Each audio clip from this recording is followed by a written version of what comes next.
This episode may contain adult themes and explicit language. Listener discretion is advised. Sorry.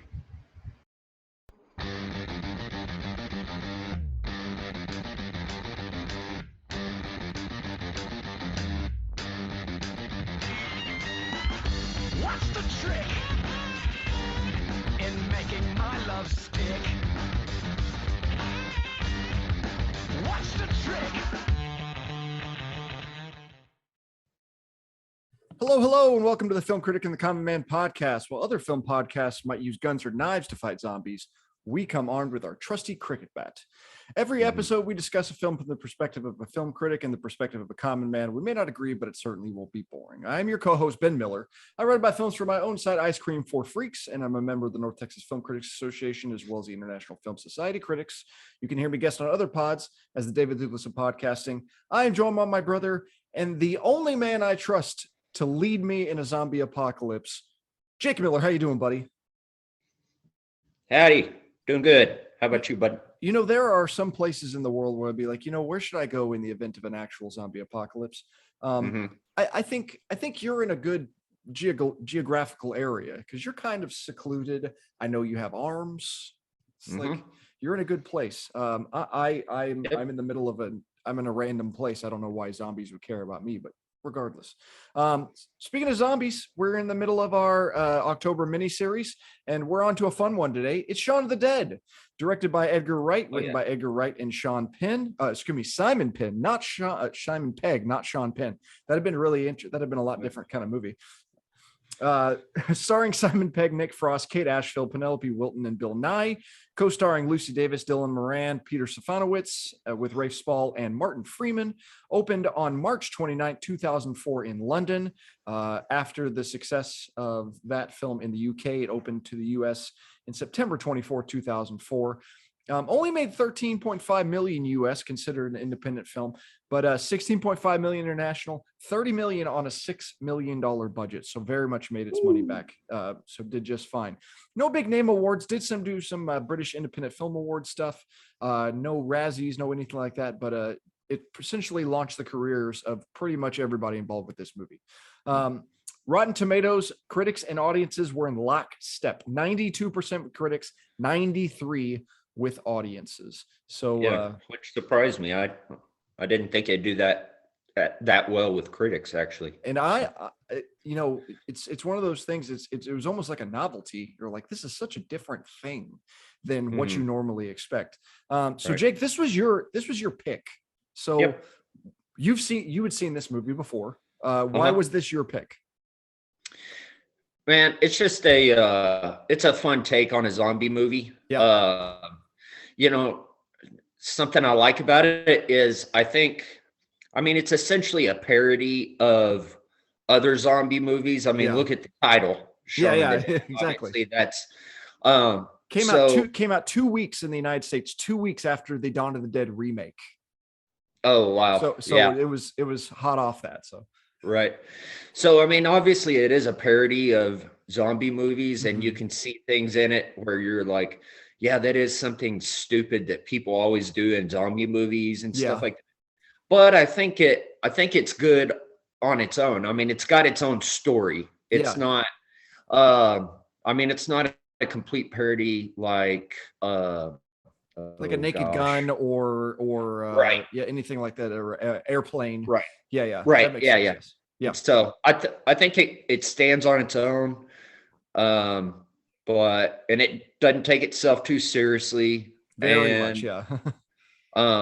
It's hilarious. It's really funny in its own way. It's very British. That was the big thing that I realized on the second watch. Like, I've seen this a couple times, and I haven't watched this in a while. And I watched it again, and I'm like, man, this thing is real British. Like, now, don't get me wrong. Yeah. They're sitting. It's specifically in London, and has all the British. Why wouldn't it be specifically British? For some reason, I guess I just kind of viewed it as a American production, but it's by no means American production. No, there's not a single American involved. All right, so Jake, give us a quick plot summary of what's going on in 2004 Shaun of the Dead. Okay, so basically the main character played by Not now Sean I'm gonna Penn. mess it. You're right. Simon Simon Pegg. Pegg. Simon Pegg, Yeah. yes. And what was his name? I just went blank. His character name. Shaun. Oh, We're off to a great start. yeah. It's a good one for me now. Okay. Anyways, Shaun, Yeah. Shaun, we're not even to the poll for a dumbass yet. Okay, keep going. All right. Shaun's a guy like in his late 20s. He's got a girlfriend of about 3 years. He's roommates with a guy who's kind of a businessman and stuff like that. But his best friend also essentially lives with him, basically bums off of him. I think he's a weed dealer. Yeah. Yeah. But he's kind of at a dead end in his life. He goes to a job that he absolutely hates. And then the movie kind of opens up just showing like how zombie like life can a lot of times be when you're just going to the same job every day, going through the same routine, and everyone's sitting there on their And this is kind of at the time of birth of cell phone usage, where people are like, even though you're probably only playing Snake on it, you're not. I don't even think text messaging has come to the forefront. Smartphones are a thing, but people are still on their phones all the time. Yeah. So, anyways, he's kind of got this monotonous, dead end type of life, and just goes out and drinks with his buddy all the time, and his girlfriend's looking for more commitment, and she ends up breaking up with him. He's absolutely heartbroken. Basically goes out for a bender with his buddy, and then wakes up all hungover and kind of starts to go about his daily routine, and then lo and behold, there has been a zombie outbreak. So some mysterious virus has gone around and caused people to turn into zombies. Yeah. And then him and his buddy have to kind of initially figure out what's going on. And then he's got a mom and a stepdad who live in town. And he and his stepdad have a very non-relationship or tumultuous relationship. But and his mom says, well, he's been feeling sick. So he hatches this plan. Okay, I'm going to go rescue Liz, my girlfriend. And we're going to kill my stepdad. And they have there's a great montage of it. And every time they're like, let's go kill Philip. Sorry, Philip. Bam. And then move on. Like, it's always, it's such a blasé thing to kill your stepdad, but yeah. Yeah. And so part of their genius plan is to go to their favorite tavern called the Winchester. That's heavy doors. Because it's got heavy doors. They know where the exits are. I like how they actually thought it out, like why they needed to go to the bar. And then as soon as they get, yeah, go ahead. Sorry. No, I love that his buddy said, we have to go somewhere where I can smoke. I'm like, it's a zombie apocalypse. I don't think it matters. But he's like, yeah. So priorities in order. They decide their shelter of choice will be their favorite pub. Yep. So they make their way there, kill a slew of zombies on the way. And then, his stepdad does get bit and does die, but it turns out to be a bit of more of an emotional affair than he thought it would be. So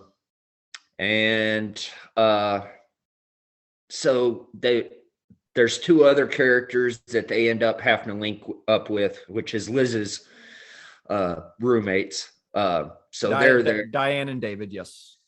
Yeah, and Shaun does not get along with David really no one gets along with David. Because David is a prick. Twat. He is. Excuse me, twat. A twat.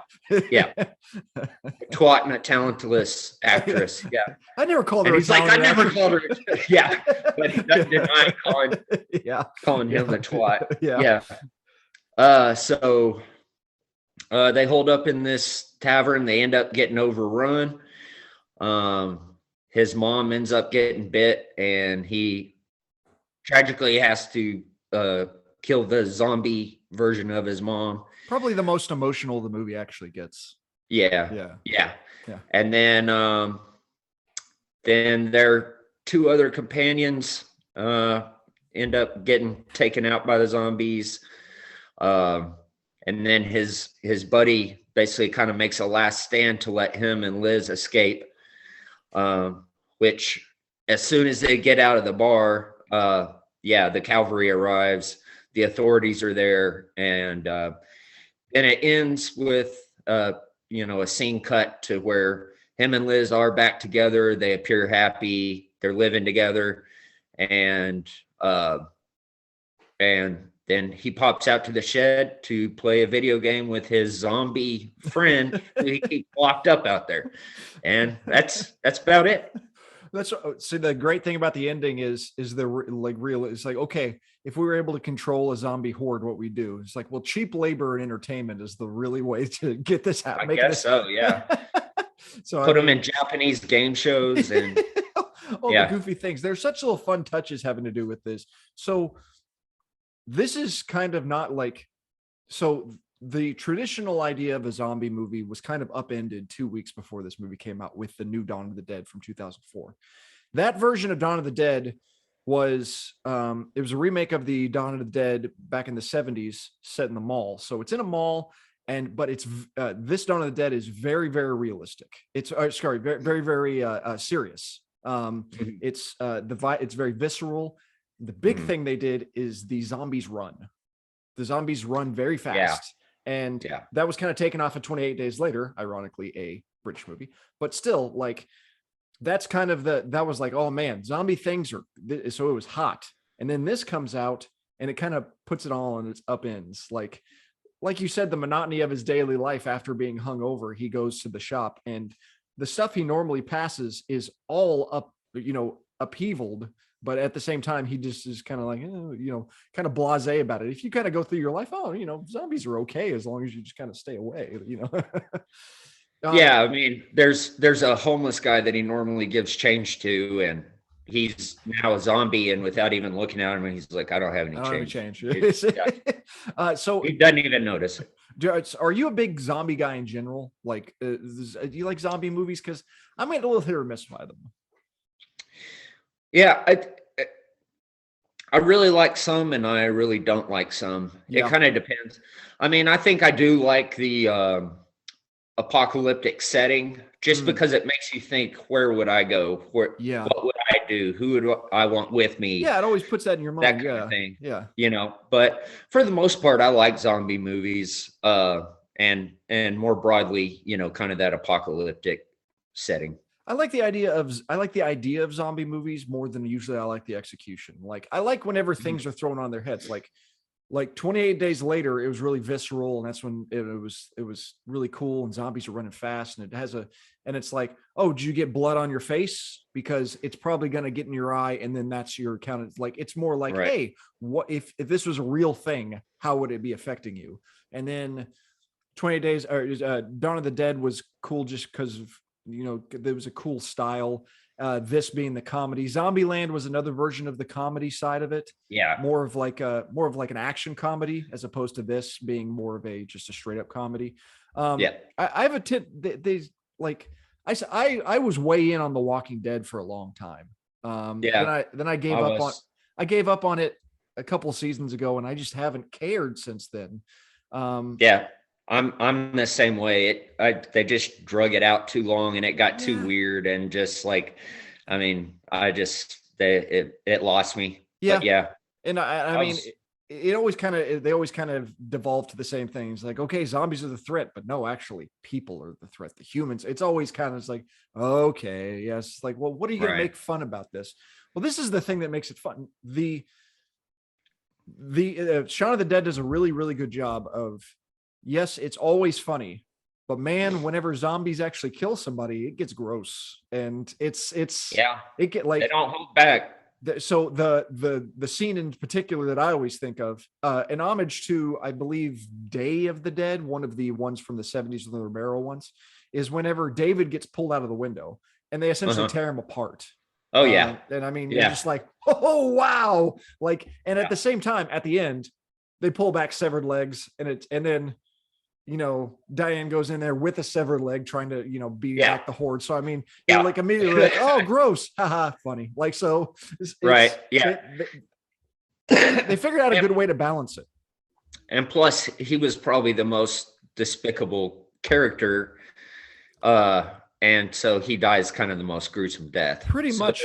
Yeah. And I mean, even it's funny. The most despicable character, he's essentially just like, oh, he's just pretty much, he was just annoying. Like, Right. he didn't actually do anything wrong. And even at the beginning, whenever he's like, no, we got to shoot your mom, she's a zombie, and he's like, yeah, you absolutely do. He's actually correct. He's actually correct. So the director of this movie is Edgar Wright. I'm a big fan of Edgar Wright. He has not directed a whole lot of stuff. More than anything else, this movie is the kind of the one I think of when I think of Edgar Wright. A lot of people think of the movie Baby Driver, where a young man is a getaway driver for kind of like Drive, except that's all he does. And like he's a driver, and he doesn't necessarily have the strict code. He also has tinnitus, so he listens to music and he times out the robberies by music. It's a pretty cool movie, pretty cool visually. Essentially, imagine Drive with with kind of a flair of Shaun of the Dead. Not near as funny, but it's really interesting. The movie that I'm not sure if you've seen. Have you seen the movie Hot Fuzz? Yes, but it's been a long time. Okay, that's the one that I'm like, man, it's watching Shaun of the Dead. I love Shaun of the Dead, but watching Shaun of the Dead just made me want to watch Hot Fuzz. Like, it's Yeah, and I was when I was watching it this last time. I think they have a similar like funny scene where he tries to jump a fence and it's funny because in this one he tries to jump a fence and it falls over.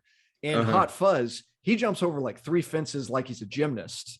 And then Nick Frost, who's also in the movie, just runs right into the next one and just knocks it over. So yeah, I actually thought of that too. So yeah, but the thing that Edgar Wright does more than any other, he also made a couple other movies, very notable ones.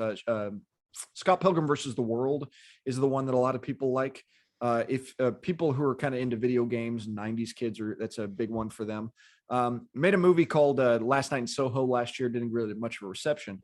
But the thing he does, and the thing I find most interesting with what he does, is he has these huge set pieces or parts of he has such a visual style in such a way that it's repeatable, but visually interesting. For example, let's say whenever they're trying to come up with a plan on how to get out of here, it's like, okay, let's do this, and this, and this. And it's like, no, we can't do that. It's like, okay, let's change that.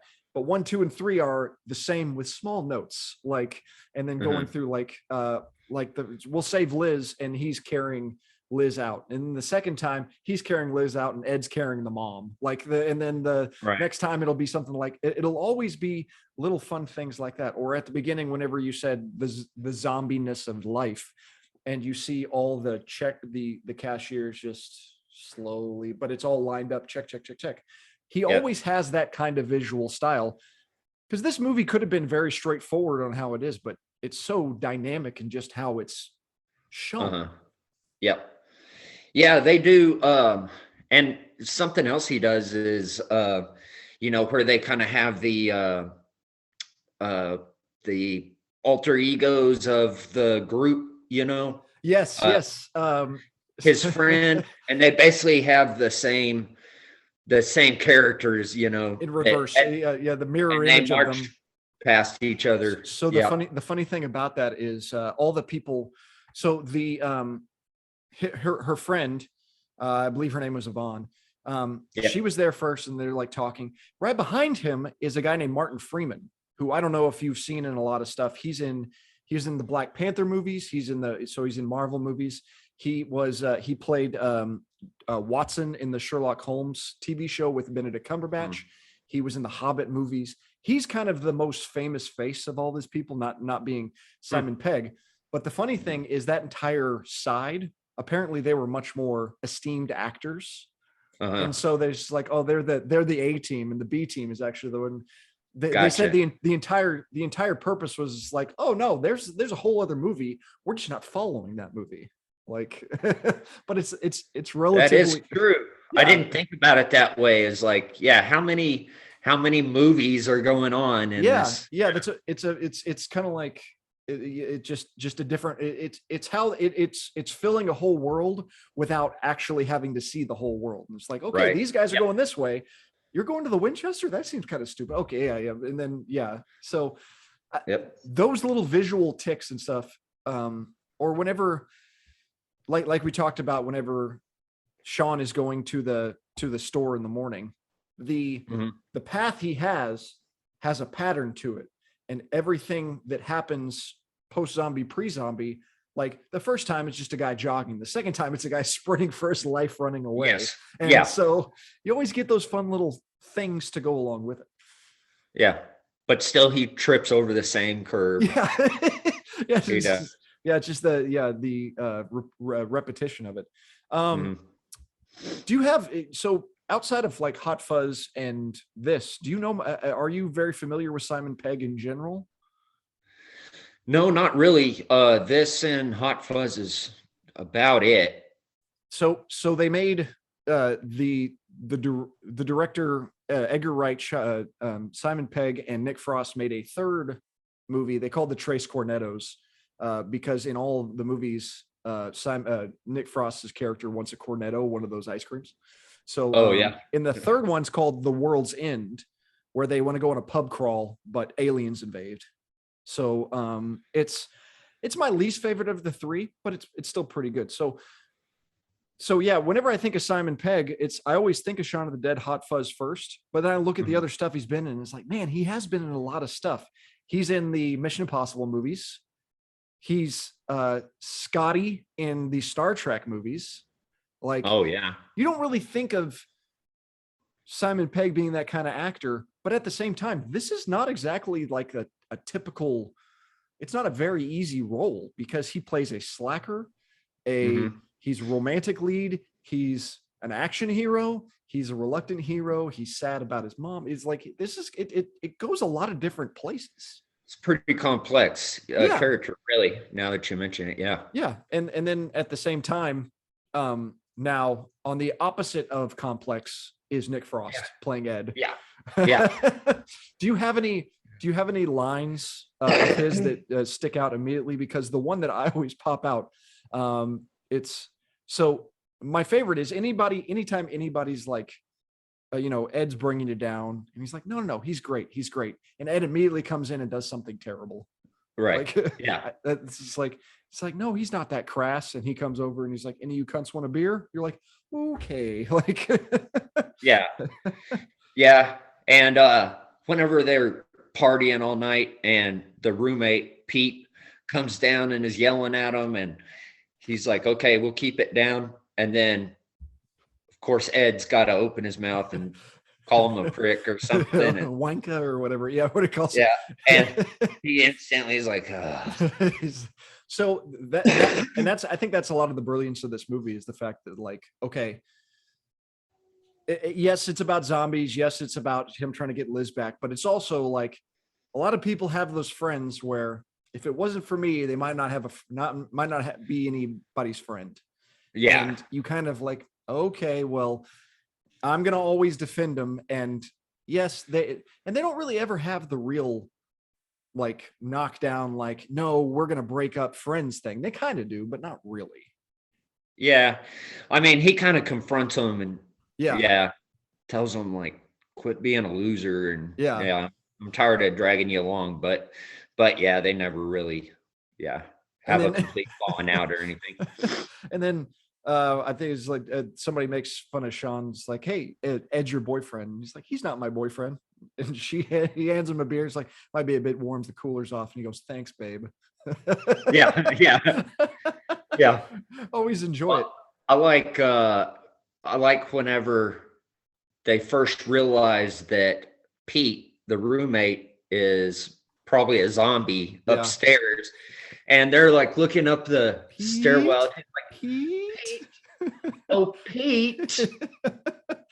Pete is just like so British. Yeah. And then whenever the first zombie is out in the backyard, and they don't know what's going on yet, they're like, oh my God, she's so drunk. Yes, it's like there's such a camaraderie between the two that is able to, like, okay, yeah, he's a prick, yeah, he's an ass, but he's like, I still get it. And that first zombie that they push over onto that pipe and it goes through her and she stands back up. Yeah. just the way he reacts is just it's so let's see, it's so stoically British in a way. While still it's just British. It's just great. I mean, like you said, the British parts of it is like going into like the local convenience stores with like cans of tuna on but like it's not necessarily convenience stores, more like bodegas, like traditionally, not like how we would think of convenience stores, but like the cornettos and the fact that their pints are dark, like they're just whatever beer it is, and the fruit game, whatever the hell that thing that he was playing in the bar, the idea of a pub in general, and you live above it, like it's a very, like you said, it's a very British thing. Also, just the general idea of the cursing in general is like wanka. Like anytime you get to throw that was always a thing that made me laugh. It's like Pete wanka, like just to to try to get him up. Like it is or twat. Yeah. Like twats. I mean, we don't we don't call people twat very much. I should start using that more often. Now on the flip side, when Ira says, like, every time it's like, oh, Ed's good people, it's fine. He pulls up in the car, he comes out and said, what up, N-word? And you're like, it's like, I literally had a friend who was like, okay, I'm his only friend. And I hadn't talked to him in a while, and he sends me a voicemail, and in the middle of it, he says the N-word, and I'm just like, oh, come on, man. Like, why? You didn't have to do that. This is the problem, dude. Yeah. Just some people you gotta drag along rather than, they can't save themselves. I really think it's interesting. The other aspect of it is how Liz is kind of faultless in this movie. Like Liz is not, like, a lot of times I think of like Breaking Bad's a great example, where Skylar in Breaking Bad never really does anything wrong, but because she's not Walter White, people just generally are like, she sucks. He's like, what are you talking about? Her husband sells meth. Like he's killing people, and she's the bad guy. Liz doesn't do any of that. Liz is like, okay, I'm going to stick with you for 3 years. It's a mess. I'm at my wit's end. I'm going to break up with you, and still being cordial about it. And the entire time is kind of like, okay, well, like, why would we get back together? It's like, okay, expressed into the situation, but she never is shrill or unreasonable.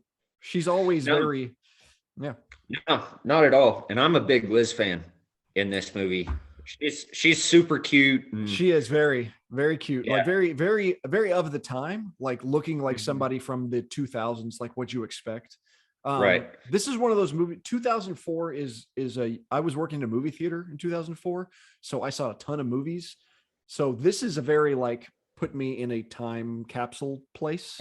So whatever, I think of her of a specific type of girl. Personally, I'm a Diane fan. I'm a Diane guy myself. Oh, really? Yes. Yeah. Now it's tempered by the fact that she was on the British version of The Office. She was the Pam of The Office. Okay. In the British version, but still, I think she's a lot of fun, and I always find her kind of sad. how she's like, no, I realize my boyfriend, who I've been with for a long time, is in love with somebody else, but I've kind of Right. gone along with it. And Yeah. like, Yeah. The only reason he was with me is to get to her. And yeah. yeah. Well, And I mean, that kind of tempers again, and just in general, like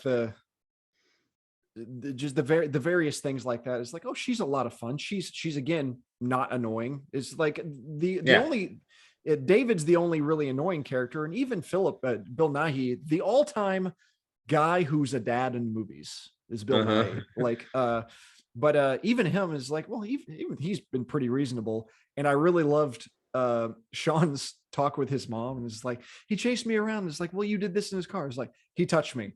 And she turns around and he goes, that was a lie. I'm sorry. Like, it just Yeah.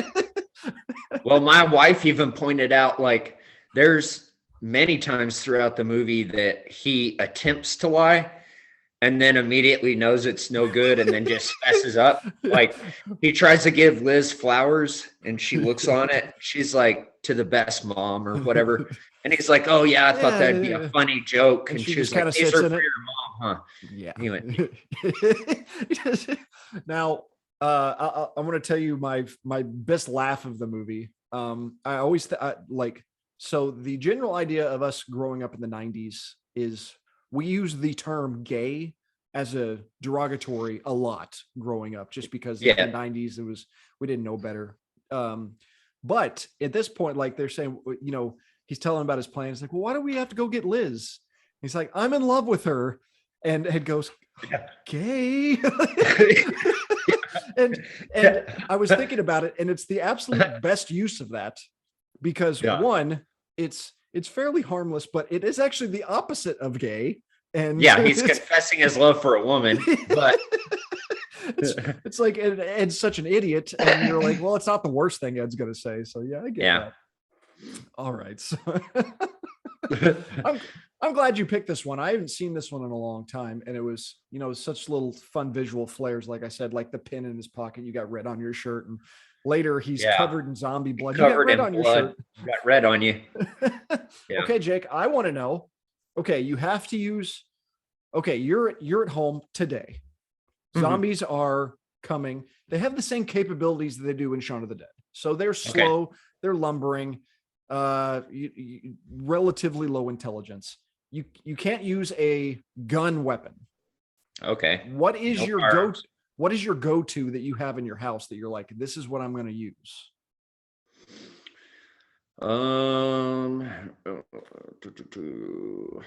Other than a gun, shoot.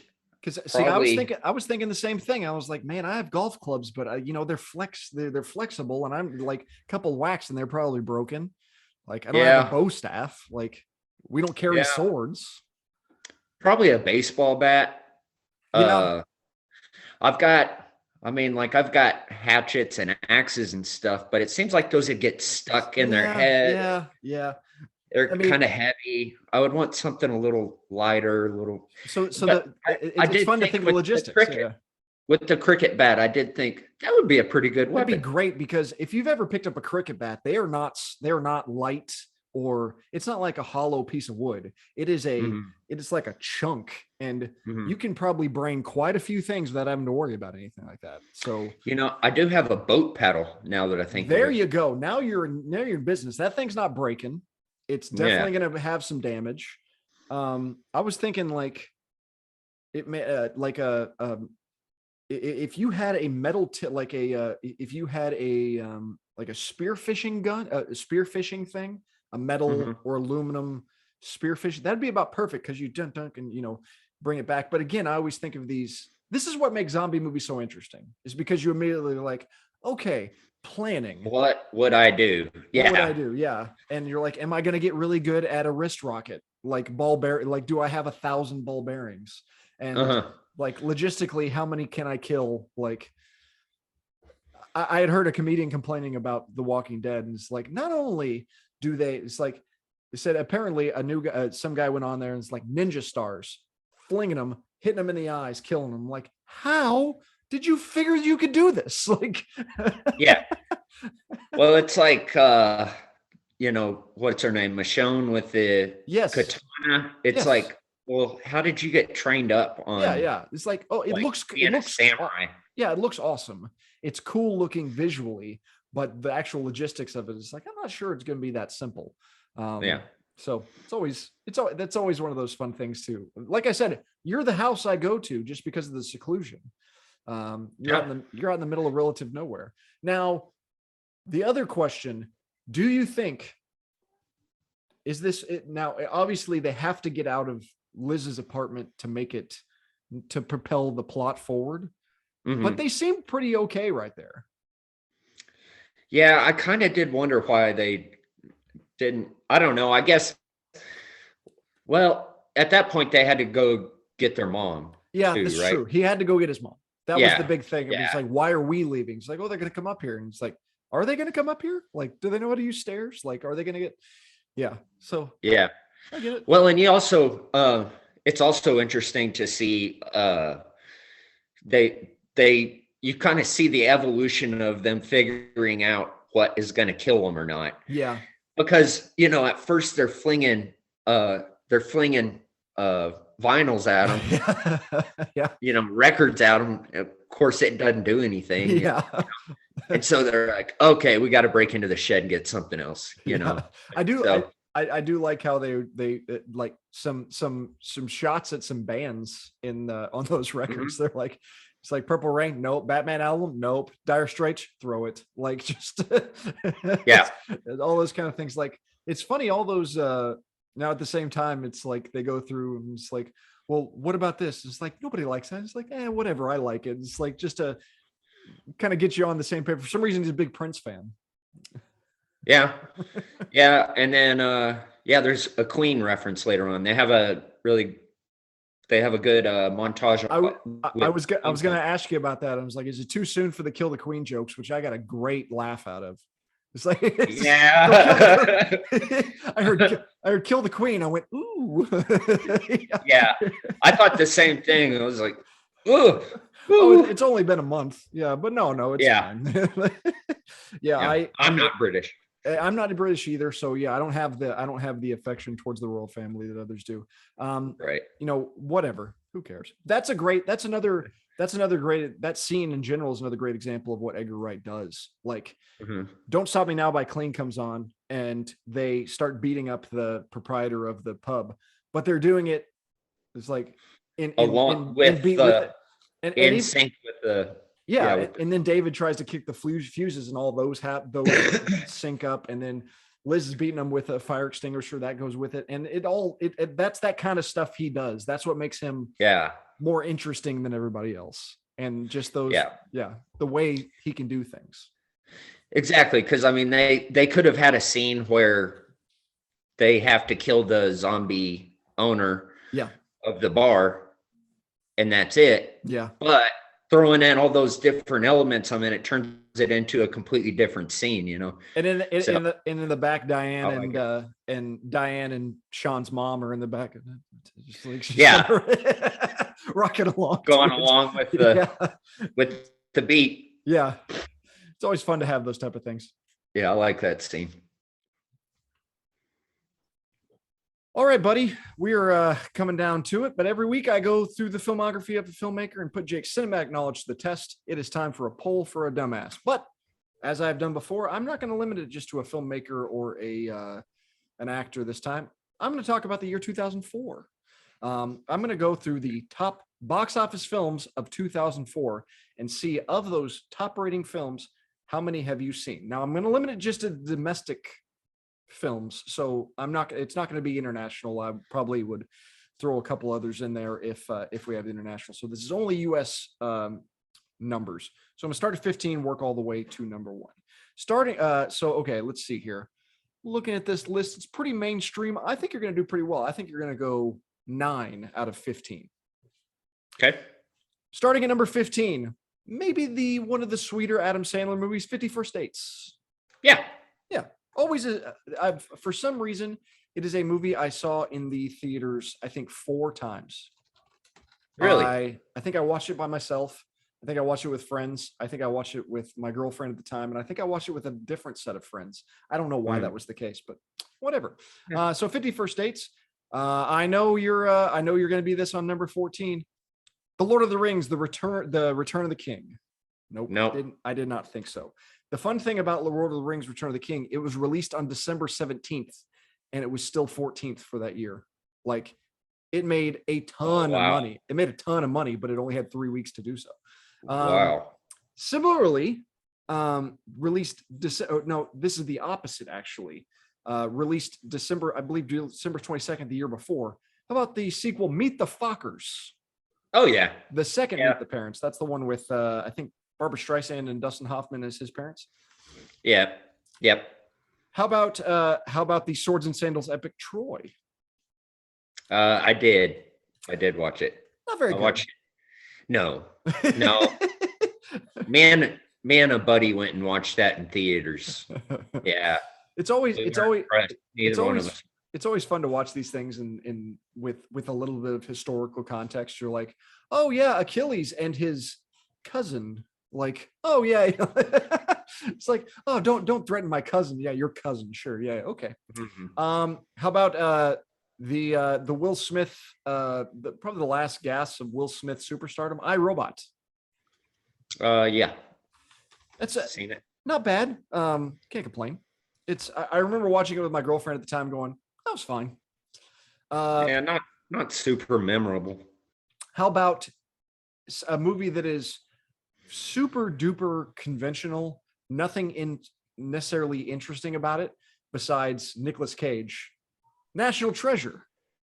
Yeah, I saw it. Got to steal the Declaration of Independence, man. I mean, yeah. In hindsight, it's pretty ridiculous. I know you've seen number 9. A little bit. I know you've seen number 9, The Polar Express. Oh yeah, great. That came out actually in November, so they were smart. Like, let it trickle out for the ends of November. So Polar Express. Wow, you're already up to 6. So you're already doing better than I was thinking you were doing. Now, here's where the wheels come off, Jake. How about another animated film? Maybe one of the worst mainstream animated films I've ever seen, Shark Tale. No. It is.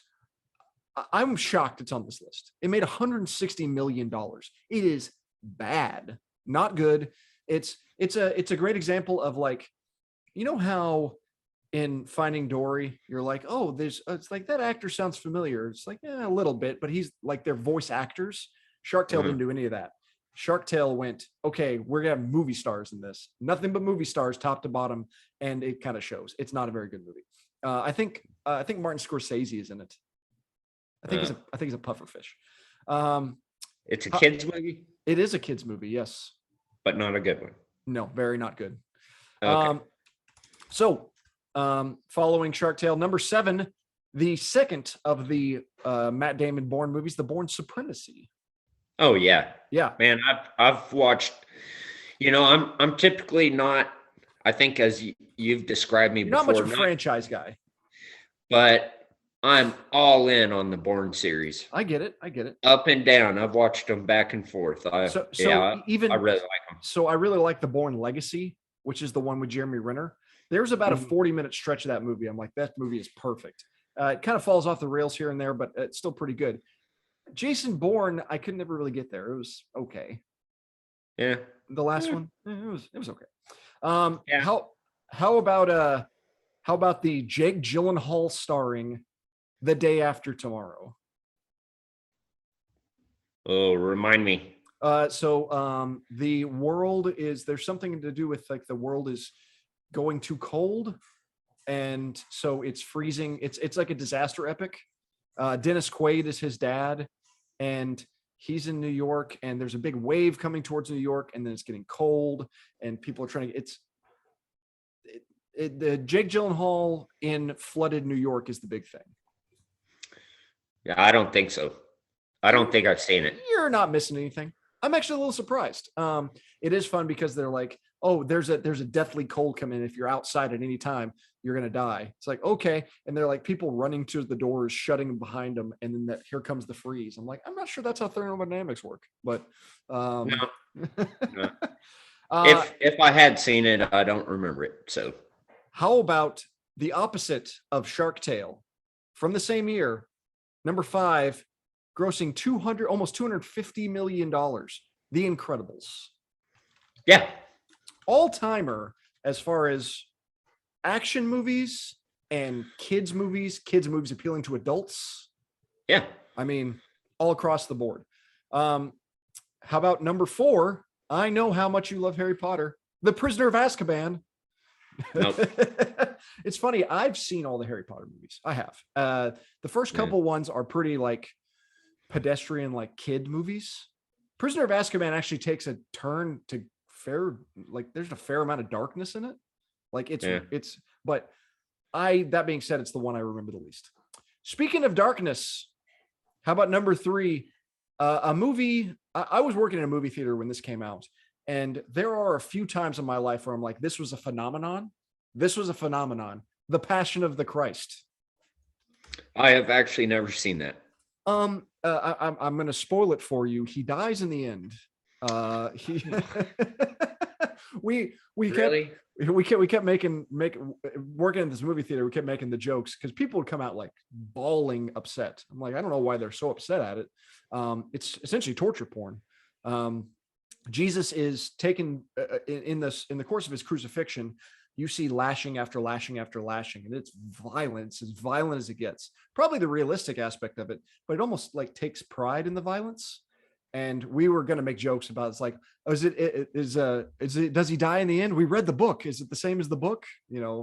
But see, I wonder, like, if I was the actor playing Jesus and like get hit with a cat of nine tails or something, I'd be like, me. So instead of going, Jesus Christ, just be like, me. So there was a story from the production. Jim Caviezel, who plays Jesus, they were doing the cat of nine tails, and apparently one of the lashes went too long and actually got him. Mm-hmm. And it's like, it's a very somber set. It's all in Aramaic. It's not, and then he was just like, Jesus Christ. Like, it was literally like, you did get hit by that. And it's like, okay, this has gotten serious all of a sudden. I got one and I'm out. I have seen it. It has some interesting aspects to it, but it's not a very good movie. Right time, right place. How about? By the way, I just thought my mom is not gonna like those Jesus jokes. Well, it's referring to the movie, not necessarily actually Jesus. So maybe we get away with it. Okay.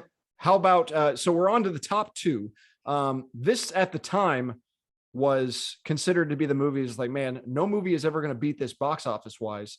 But it actually was the longevity of number 1 was actually the one to beat it out. How about Spider-Man 2? This is the Tobey Maguire and Dr. Octopus. Yes. Yeah, I saw it. Okay, so this has really come back because of the most recent Spider-Man movie where Dr. Octopus and Tobey Maguire was there. So this has become much more prevalent. And that's kind of the Spider-Man I think of when I think of Spider-Man 2. Mm-hmm. It's a fantastic film, especially for sequels. And number 1, the top of all sequels, the number 1 movie of this year by about $70 million, making $441 million. Shrek 2. Yeah. Shrek 2 was great. I saw it in the theaters and cackled. I couldn't tell you much about the first Shrek. Yeah. But I remember Shrek 2. Actually, fun fact, first date me and my wife went on, we watched the first Shrek. Oh, really? If I'm not mistaken. Oh, that's fun. I like Shrek. As a flip side of that, the first movie I ever took my wife to when we were dating, I was thinking, there's not any date movies out. We'll watch the movie Kick-Ass. And we go to the theater, and I didn't look. I was like, I just kind of wanted to watch Kick-Ass. And I was like, she'll watch it with me. We get there, and the Tina Fey, Steve Carell movie Date Night was out. Oh, and I was as we're walking into Kick-Ass and went, sorry. So yeah, you should have just called a lateral. Yeah, I should have. You're right. All right, that's not too bad, Jake. That was impressive. You actually, let's see here, 1, 2, 3, 4, 5, 6, 7, 8, 9, 10 out of 15. I was. Hey. Hey, 2004. That's that right time. You don't have much else to do. You were in college, so I mean, Yep. yeah. So that makes sense. A lot of other interesting stuff coming out that year. Dodgeball, The Village, Yeah. Ocean's 12. Yeah. Along Came Polly. Yeah. How about a movie I watched with you in the theaters? Anchorman: The Legend of Ron Burgundy. Yeah. We sat next to each other and cackled that entire 2 yeah. hours. Man, a classic thing to watch. Great. Ugh. Great. Also, some other good ones. Man on Fire. Yeah. The firefighter movie Ladder 49. Yeah. Ray. Your favorite movie Hidalgo. Yeah. How about one that made you cry? Big Fish. Yes. Oh yeah, that's a really good one. Really like Big Fish. Friday Night Lights. Yeah. As we mentioned earlier, Dawn of the Dead. 13 going on 30. One of the more solid examples of a chick flick where you're like, I can live with this. Like, and a movie we're not going to cover this month, but the movie Saw as well came out. Made for a paltry budget, made $55 million, I think, on it made on $1.2 million budget, almost $60 million. So kind of the independent horror movie had a good year that year. All right, it sounds like everyone had a good year that year. That God, 2004. 2004, they had a lot of high grossing movies that year. The Oscar that year went to $1 Million Baby. So not a bad year. It's one of those, like, 2004 is a solid year, not one of those like not very good, it's okay type of things. So yeah, you did pretty good on that poll. I'm impressed with you, Jake. Thank you. All right, Jake. Proud.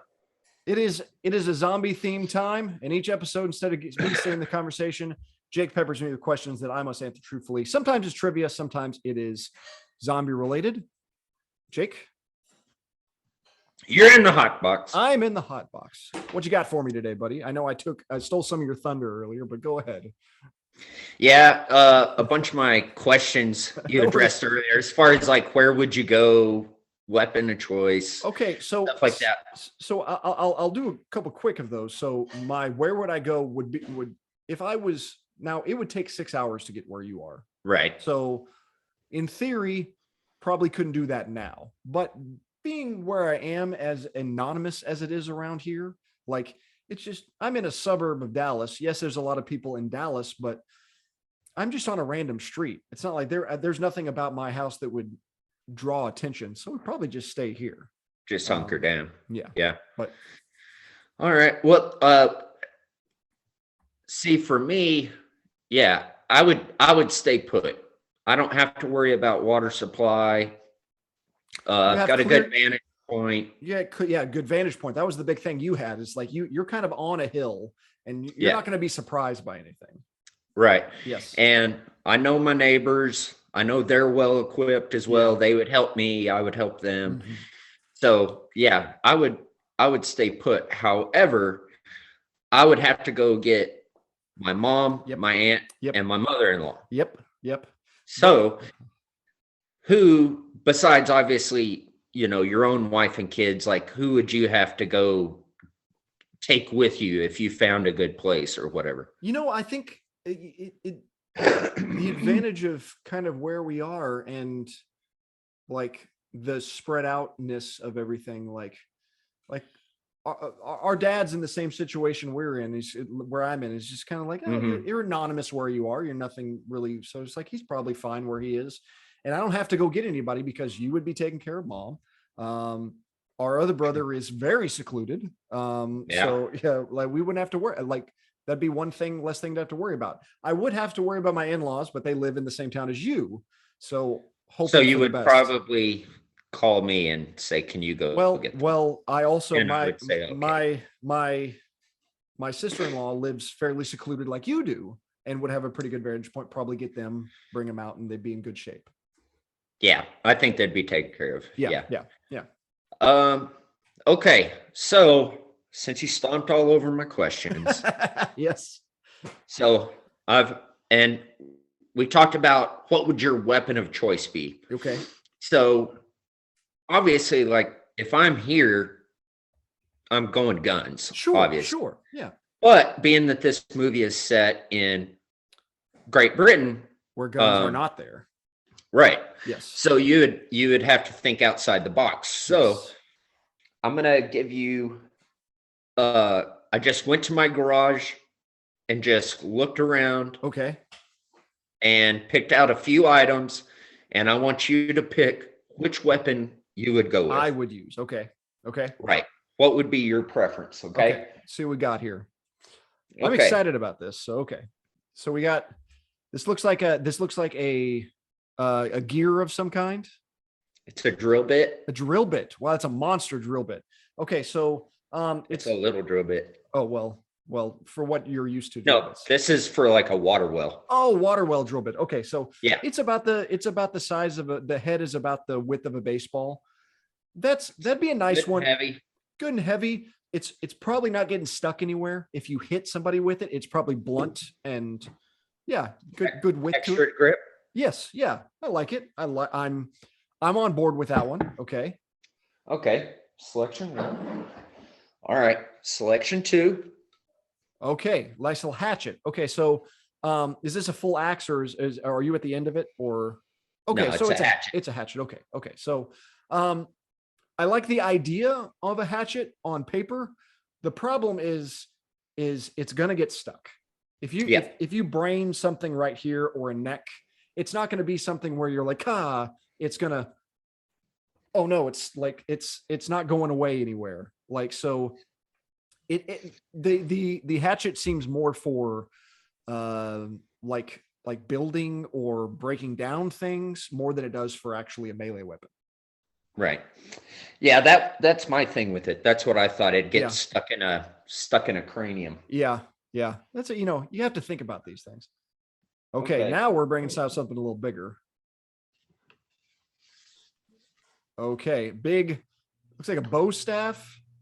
Pretty much. It's a bow staff. Okay. So I'm curious about the effectiveness of how this would work on an actual zombie. So let's say it's a human. Bow staff to the head pretty much ends their night. I don't know about the logistics of how a zombie would work if you hit it in the head with the bow staff. Like, right. And that's questions I've had about a lot of different zombie movies or shows is like, is their head softer? Because it seems like always like, well, The Walking Dead in particular, it seems like they would just stomp their head and it would just crush like way. Yeah. Is like an old tomato? I mean, yeah, like in theory, if you knew a bow staff would be like bam side of the head, if you got a solid kunk, that would stop it. That seems like a great option. It just depends on whether or not that contact is going to make it work. There's a nice affection to that bow staff that makes it look like it's actually covered in blood. You shall not pass. That was actually the first Lord of the Rings from 2 years earlier. So not Return of the King, but still. I've never seen that movie. The only reason I know that scene is from Forgetting Sarah Marshall. Yeah. Okay, that makes sense. I mean, and you do have a Gandalf like look to you. Like right, I just need a hat. Just a big hat, yeah. Okay. What else you got? All right. Here? Okay, last but not least. Okay. Full size axe. Now this is a big old splitting axe. Splitting axe. Okay, so this is specifically for wood splitting. Yeah. Okay, so this splitting firewood. It has all the it has a lot of the things that the hatchet problems would have, but there are two problems I would think of. It's probably not the most graceful of weapons. It's heavy. It's heavy. Like it's like the idea of like a William Wallace broadsword on paper seems like a great idea, but in reality, that's going to be a bitch to lift. And like it's not going to be something where you're not going to be getting a whole lot of speed into it. And if you have that type of axe, you really need a lot of speed to have some effectiveness. Well, it's got a lot of weight behind it. Yeah. But the good thing is, I mean, Turn you'd it use around. the blunt end. Now we're talking. Yeah. We're now like if Now you could use the blunt end, and then you've also got a blade if you need the blade end for whatever. I like the idea of like if a sledgehammer, a long sledgehammer with a little less weight to it. You know what I Yeah. mean?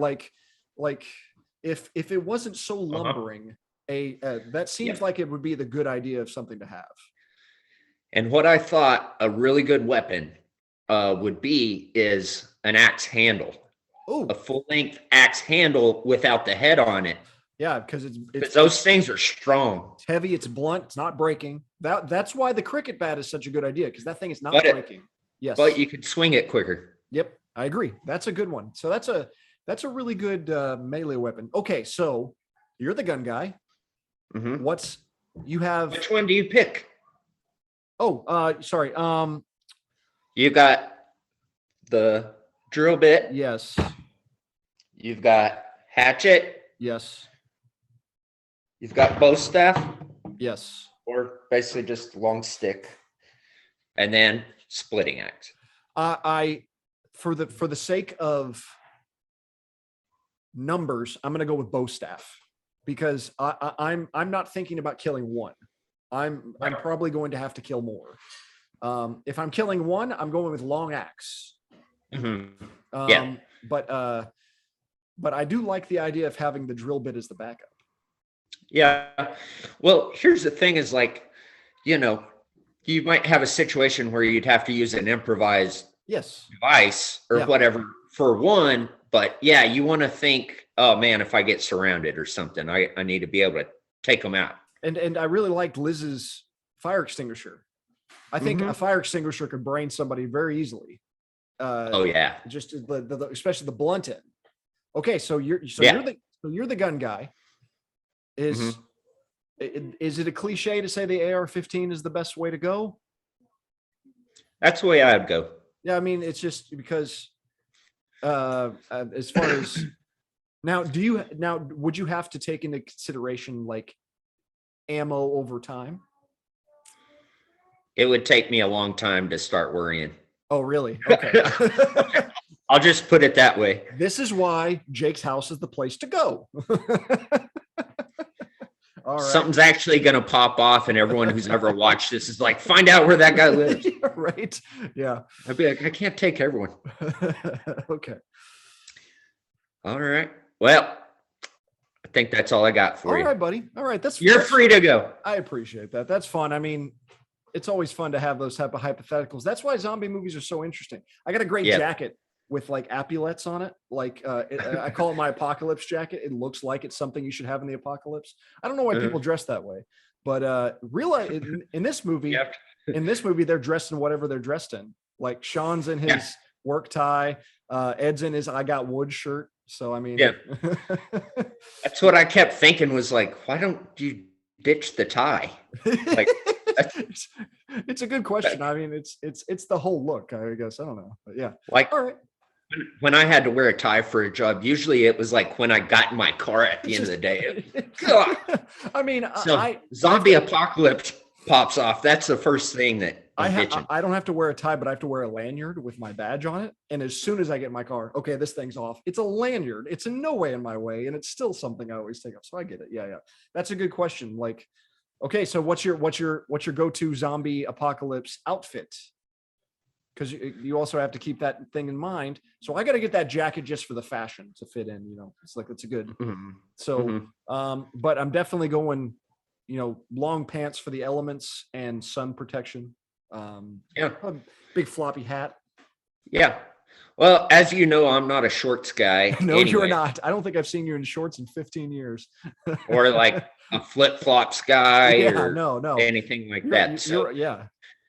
It would probably just pretty much be my work attire, just good work pants. Yeah. I might go with some cargo pants, the cargo pockets so you can make sense. And then good sturdy work boots and long sleeve shirt, good hat. Makes sense. You know, a wall drag, tie around and The other thing that people don't. Some good gloves. So Shaun of the Dead, the actual zombie side takes it's like half a day or a day and a half or something like that. Now Walking Dead and those other things, there's a lot of time. You know, the people in the Walking Dead, they're in Atlanta. They smell terrible. Like, yeah, that can't be good. Like they do not take showers. So, you know, the hygiene has to take a back seat, which I'm sure you're behind. The time has finally come. Yeah. Anything else? I can finally just look like crap and not worry about it. Jake, what's your rating for film rating for Shaun of the Dead? Oh, I really like it. Really like it. I really like it as well. I have it 4.5 out of 5. I have it number 6. I have a list of 2004 movies. It's number 7 on my list. I have a lot of movies you haven't seen in front of it. Before Sunset, Vera Drake, Sideways, stuff like that. But great movie. Probably one of the all-time horror comedies. Yeah. Can't complain. Yeah. I think that just about does it for this episode of the Film Critic and the Common Man. Thank you so very much for joining us. You can follow me on Twitter at NebisBen, on Letterboxd at Neb810, on Instagram at Ben Miller Movies. Check out my website, Ice Cream for Freaks. You can follow my other writing at the Film Experience and Cinema Scholars. Doing some new releases coming out this week. Got the movie Till, about Emmett Till's mother, coming out this week. I have the review of that coming on Friday, excuse me. Also, the speaking of spooky season, on Hulu, the movie Hellraiser, got a review of that movie coming out on Wednesday. As I said, you can find me on other pods on the Daily Studios of Podcasting. Jake, where can the people find you? In the Winchester? I'll be in the Winchester, man. Sitting I gotta there. find a place I can smoke. I love it. You got to keep your priorities in order. Make sure to Right. follow the podcast on Twitter at Critic Common Pod. Please like, subscribe, rate, and review. Enjoy the show wherever you get your podcast. Next week we are doing we're going much more low key as far as low budget and high money making, the Blair Witch Project. So we will catch you next time. Thank you so very much for joining us. What's the trick? What's the trick? In making my love stick. What's the trick?